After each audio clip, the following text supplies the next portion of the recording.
Alright guys, what is going on? Welcome back to another video. Today is kind of a shitty day, as I don't know what my last video is on the Mini, but basically I was driving to work this morning because I still do have a day job, along with a part-time night job and this. But anyways, I have a day job that I have to go to every morning, and I was driving the Mini to work. The coolant light decided to come on.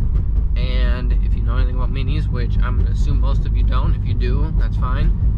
They don't have like a normal temperature gauge, like you can see down here. I have a normal one. Most cars have a temperature gauge that, you know, tells you hot or cold or whatever, and you obviously want to be in the middle of that.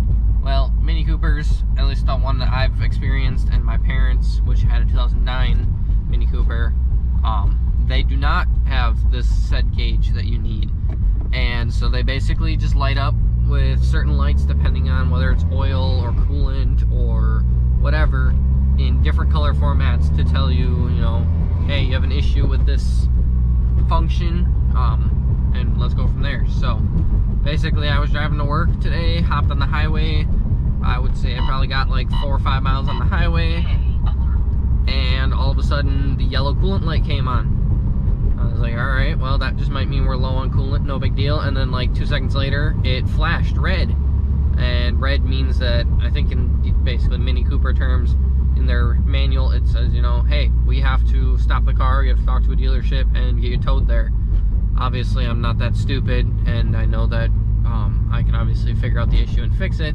But that told me I had to stop the car pretty much right away and either get coolant in it or do something. So unfortunately I had just passed the last exit before going onto a bridge here in my town. So essentially, basically, I had to stop at the on-ramp, back down the on-ramp, and then I was able to get it to a parking lot and park it there for the day. So I ran back and got into the Subaru and went to work in the Subaru, which is obviously what we're in right now. So as you guys can see, there's the wonderful Mini Cooper. My sister and my brother-in-law were nice enough to bring their trailer out. As you saw in our Audi video, we have our own trailer, but they were nice enough to come get it. I still don't even know how they know about it, but that's whatever.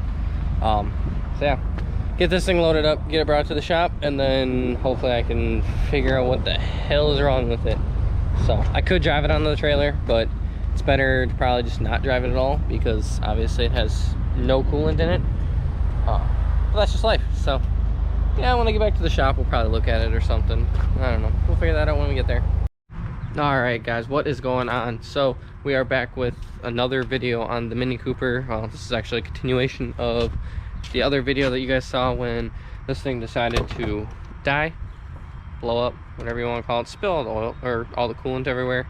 So in my hand I actually have the old coolant hose. I already swapped them out, but I'm gonna go ahead and kind of show you guys what we believe happened. Won't confirm anything because I still have to go get hose clamps, but I'll give you an idea. So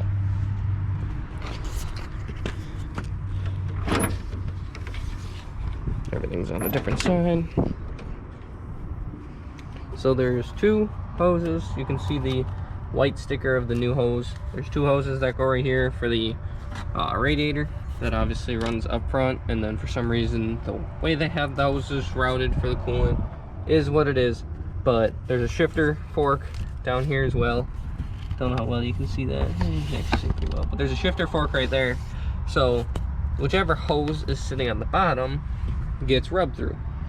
Well, as you can see with this one, it looks like there's a gaping hole, but there's really not.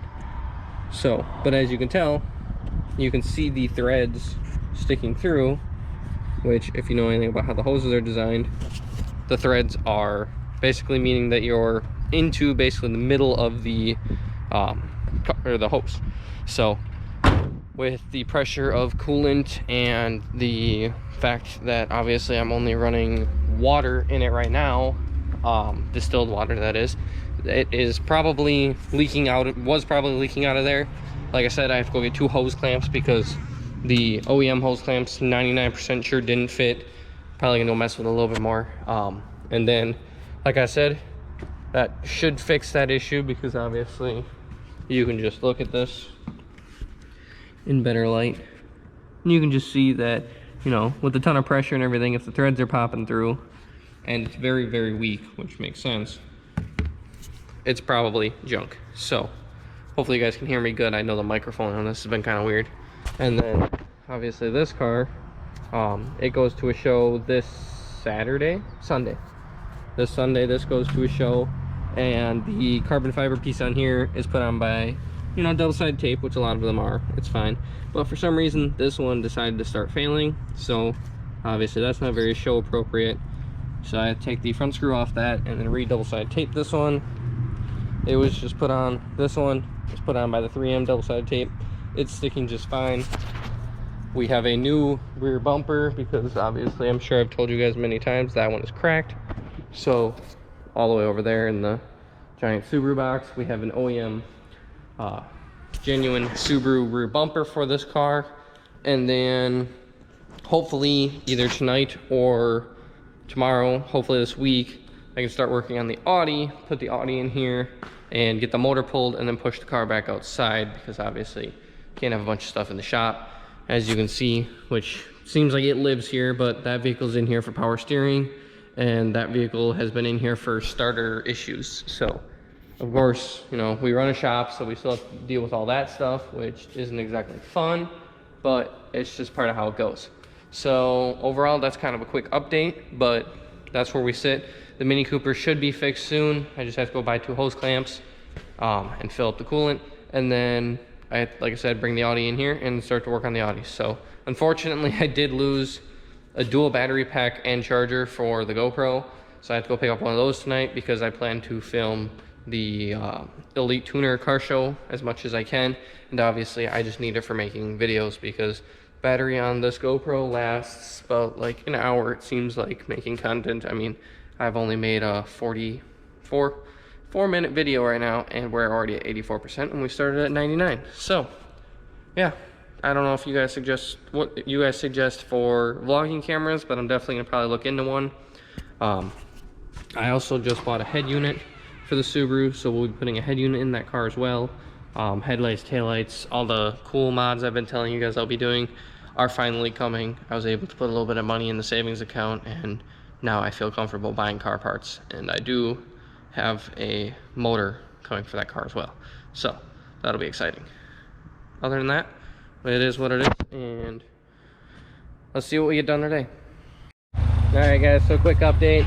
We're letting the car run, letting it spew fucking coolant everywhere, just because I'm trying to get all the bubbles out of it. But I managed to find 2 hose clamps, made one of the hose clamps work that we had, and then I found a new one.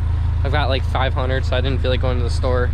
I really need to work on getting unlazy, but either way, basically I'm letting it run and get warm, and then we will wait and basically let it just continuously burp until it stops burping. And then that'll tell me that it's pretty close to good. Might have to top it off a few more times, but either way, I just want this car somewhat done, because then I'm done with it and then I'm selling it. It's a good car. I'm just over it. I can't make it really go fast, so it is what it is. So someone's gonna get an awesome car. It's just not my type of car anymore. But yeah, so we're letting it basically heat up and let all the access out, and then we will go from there, and hopefully this car will be done.